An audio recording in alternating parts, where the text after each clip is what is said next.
Now it's time for us to talk about the different exercise options, and we're going to have a look at a few specific workouts so you can take your pick and see what's going to work for you. First of all, we have a workout that involves kettlebells and minimal weights. We also have a simple routine that's a 3-day-a-week routine. We also have kettlebells plus exercises, which you'll do twice a week if you choose that. And then we're also going to have a program that's a pure weights program. And what that means is very heavy lifting a couple of times a week. Now, as well as these different workout options, I'm going to chat a little bit more about interval training that you just heard about so that you're totally clear on how you can do it and how you can really make it work best for you. So first of all, let's get started with our first workout option, and that's our kettlebell plus minimal weights. Now, you might not have heard of kettlebells, but basically they're a kind of cannonball with a handle attached, and they've been used in Russia for a very long time to train athletes to be incredibly strong and incredibly fit and healthy as well. So this routine sees you using a kettlebell 2 days per week. And as a suggestion, I'll suggest Monday and Friday. And then it also sees you doing some weights 1 day a week. Now, the 2 days per week, the Monday and Friday sessions, you'll be using quite a heavy kettlebell. It needs to be quite challenging for you, and you'll be doing a particular motion which is called a kettlebell swing. Now, you might be using, for example, 35 pounds, and you might do 150 reps. Now, you might not do those 150 reps in one go. You might do it in 2 sets, and that means you'll do 75 reps, and then you'll have a rest for a couple of minutes, and then you'll do another 75 reps. And I guarantee, even if it just sounds like swinging something around for a few minutes, you're going to be really tired at the end of it. But the great news is you're going to be building muscle from doing that, and that's really going to help you with your fat loss. You'll also do a small little exercise, which is like an ab crunch, but it's a particular kind of ab crunch, which is called a myotatic crunch. Now, you do 10 or 15 of these, and you'll start building up to actually using a weight. Now, I'm not going to go into detail with these because you can download the info sheet and there is more detail there for you to refer to. So I encourage you to download that and have a look at it. Now, the other day of the week that you're going to be working out, and that's perhaps Wednesday, you're going to be doing 3 sets of 5 reps of a few different, easy to do weights. Now, the first one is called a dumbbell incline bench press. And what that means is that you're lying back at a 45-degree angle. Like I said, check the info sheet for more details. And you'll basically be doing 3 sets of 5 reps of this exercise. And then you'll be also doing a bent over row with an easy curl bar.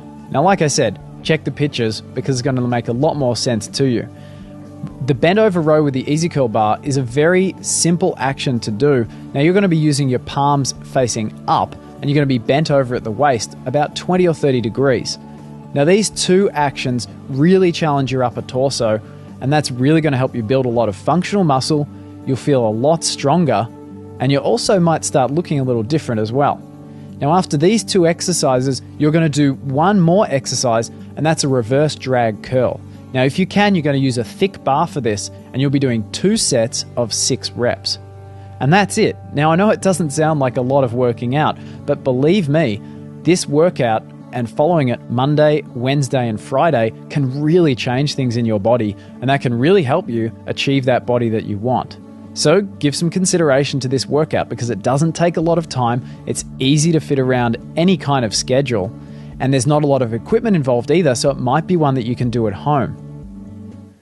Our next routine is what we call the simple routine, and this is 3 times per week that you'll be doing this. Now, this routine is one that you'll definitely be able to do at home, and it's really not difficult at all to remember what's involved.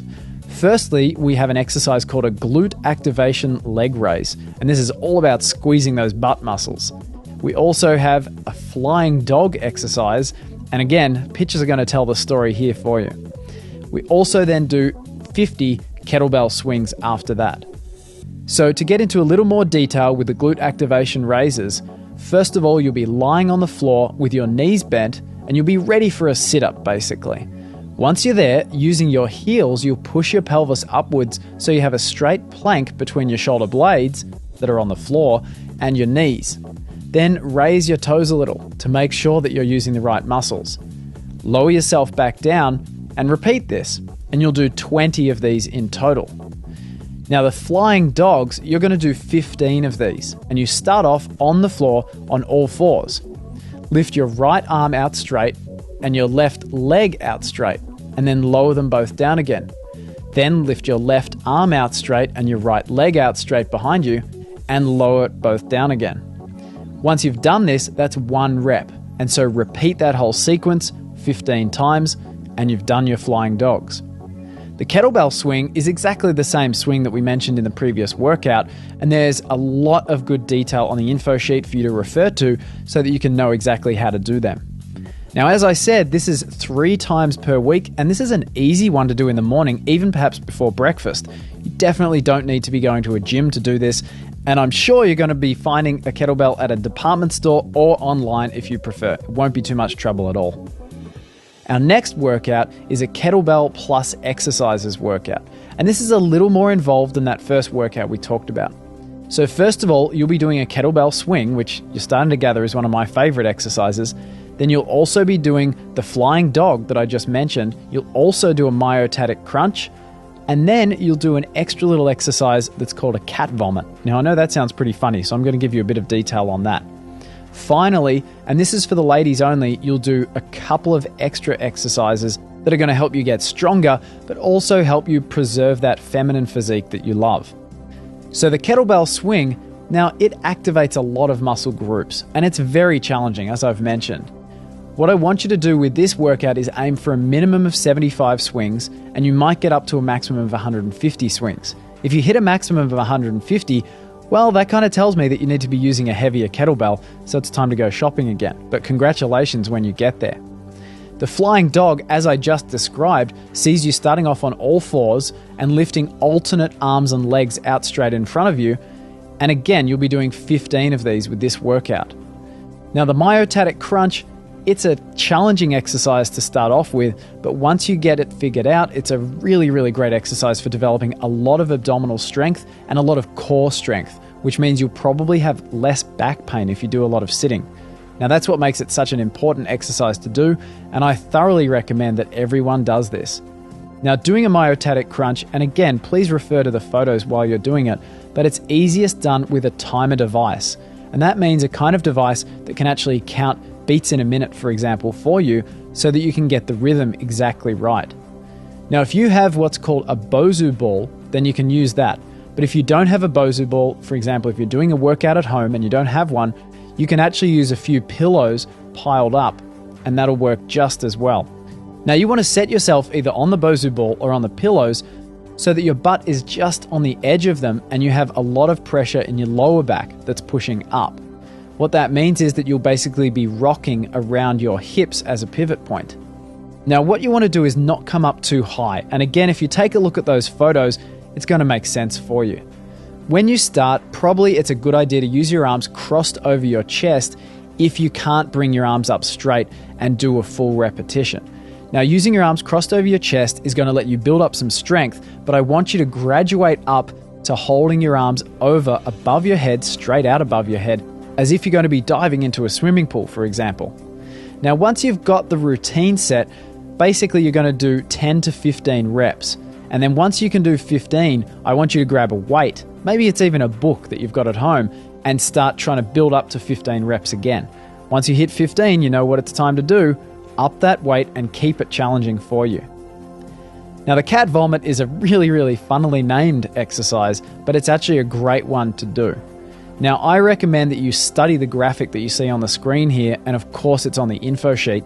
And what I want you to do is 10 reps of this. It's a little complicated to explain, so I'm going to let the info sheet do the talking for me here. And finally, for the ladies, those 2 exercises that I mentioned, well, the first one is a hip flexor stretch. And there's a great photo there that you can see, so you can see exactly how it's done. Effectively, you want to feel a little bit of strain, but not too much, in the front of your hip. And actually that helps your entire posture and helps you hold your body in a very feminine way, but also in a very relaxed way. The second exercise is what's called a plank, and you're going to do a side plank and a front plank. Again, there's some great photos here that you can refer to, and I want you to spend between 30 and 90 seconds holding yourself still in both of these positions. Now that's going to help you develop some abdominal strength, but it's also going to save that lovely physique that you like. Finally, we have a weights routine, which is really a pure weights workout routine. So it's a little different to these other options that I've mentioned. Now, this is perfect if you'd really like to gain some serious amounts of muscle while you lose fat, or as well, if you have a lot of physical activity in your life and you'd really like to feel stronger for it. Now, this routine involves two different workouts, and we call them Workout A and Workout B. Now, they're very short workout sessions, only around 20 minutes each, but I promise that these workouts will challenge you in a more than adequate fashion for you to grow plenty of muscle. You definitely don't need to be in the gym for an hour or longer each session. These are perfect if you want to get in better shape, and I really, really recommend that you track your progress. These workouts, well, it works out to going into the gym perhaps 2 times per week. And that means it's going to stimulate a lot of muscle growth. That's going to help lose fat and also, of course, build new muscle, which is a fantastic thing. Now, if your goal is fat loss, I want you to stick to those regular meals that we talked about. You don't need to add in protein shakes or rice or whole grains or anything like that. But if your goal is purely to gain muscle and you're not so worried about fat loss, you might be adding some of those things. Now, you may need to increase your beans and your protein at meals if you follow this workout, and that's just because you'll have a higher demand for energy as your muscles are rebuilding. So, on to the workouts. Workout A involves a machine pull down, a machine shoulder press, the cat vomit exercise, and the myotatic crunch. Workout B involves a slight incline or decline bench press, as well as a leg press, for example, a 45-degree incline sled, a kettlebell swing, and a few minutes on a stationary bike just so your legs don't ache a lot the next day. So I'm going to get into some detail now, and we'll have a look at each of these workouts so that you know exactly what you'll be doing if you choose this option. For the machine pull-down exercise, you'll start with your palms facing you, around shoulder width apart. I want you to aim for around 7 to 10 reps, but you're going to be lifting very, very slowly, and that's what we refer to as the cadence. So for the cadence, you'll be using a 5-second down, 5-second up speed, which means that each rep is around 10 seconds long. Now, speaking of reps, I want that last rep where you're really going to actually not be able to pull that weight down again. I want it to last longer than 10 seconds. So that means that as you're bringing the weight down, or for example, as you're lifting it back up again and fighting against it, I want you to really hold on for about an extra 10 seconds there. Now, you want to use a weight so that you're totally unable to do any more reps after that 7 to 10 range. And that means that you're lifting a perfect amount of weight and that you're really challenging your muscles. Now, the same goes for the machine shoulder press. You're going to aim for 7 to 10 reps, and you're going to use that 5 seconds down, 5 seconds up speed. Now, to maintain that speed, again, I recommend grabbing a timer device, and there's some details of some such devices on this webpage, and using that to help you maintain that speed perfectly.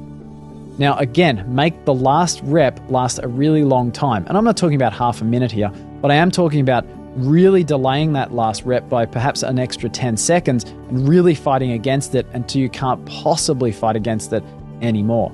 And always remember that if you can do more than 10 reps, well, it's time to make the weight more challenging. Now, the cat vomit exercise with that funny name is one that's very worthwhile doing because it really helps you build up your transverse abdominis muscle. And that's something that helps you stand up straight, and it's also something that really helps out your core strength. So again, if you do lots of sitting, if you sit in a car or a truck, or you do a lot of sitting even commuting, this is going to be a fantastic one to help build up your core strength and hopefully alleviate any back pain that you might have. The next exercise is the myotatic crunch. And please use the timer for this because it's very, very hard to count while you're lying on your back and trying to do this exercise. Now, it's exactly the same as what I've described before, so I won't go through it again, but you want to aim for 10 to 15 reps, and remember that if you can get those 15 reps, you've got to add more weight. Always keep it challenging. And believe it or not, that's the end of workout A. Now, I know you're thinking this sounds a little bit crazy, and you're probably going to be out of the gym in around 20 minutes. Well, that's perfect, because basically you don't need to be challenging yourself for any longer than that when you've gone to such an intense level. And remember that your body needs time to recover. So don't go for a huge run afterwards or a really long swim. Just make sure that you get adequate amounts of food, stick to that 4-meal routine, and like I said, you might want to add some beans and maybe some protein if you're feeling a little bit extra hungry when you're doing these workouts. The second workout, workout B, is a slight incline-decline bench press, a leg press, kettlebell swing, and stationary bike. So for the slight incline-decline bench press, you're going to be aiming for that 7 to 10 rep range, and you'll be using that 5-5 cadence again. So that's 5 seconds down, 5 seconds up. Now for this, I want you to pause at the bottom of each rep for maybe around 1 second, and then lift back up again nice and slowly in a really controlled way. Again, I want you to make the last rep of this exercise last a really long 10 seconds. I really want you to fight against that weight once you reach that point, which it feels like you're not going to be able to push against it anymore. Now, you should be totally unable to push past those 10 reps. And if you can go any further than that, well, then you know what to do. Up the weight. The second exercise in workout B is the leg press. And as an example, you could use a 45-degree incline sled type leg press. Now, I recommend using a machine leg press for this. Don't try doing any squats or deadlifts or anything like that because it's really easy to get injured doing them. So stick with a machine that lets you sit down and actually push against a plate with your legs. That's really the safest way to do things. Now with the leg press, I want you to go for 10 to 12 reps. Now that's a little bit higher than the other lifts. And again though, you'll be using the 5-5 cadence. So 5 seconds down, 5 seconds up. And that does feel quite slow, but it's all about the control that you have that challenges your muscles. And remember to make that last rep really last a long 10 seconds. I mean, really fight against that weight until you've got nothing left. That's exactly the point which challenges your muscles the most, and that's how you get a lot of muscle growth. Now, the next two things are a kettlebell swing and a stationary bike. So for the kettlebell swing, I want you to use quite a heavy kettlebell because I want you to only be able to do about 50 to 75 reps. Once you can do 75, I want you to use a heavier kettlebell and then heavier again. If you get to a point where you can actually use the heaviest kettlebell that's around and you can do 75 reps, well, then it's time to step up to doing about 150 reps. But generally speaking, you'll find a heavy kettlebell that'll challenge you in that 50 to 75 rep range, and that really is perfect. The stationary bike isn't about challenging your muscles anymore, but you want to set it up so that it's on a moderate resistance.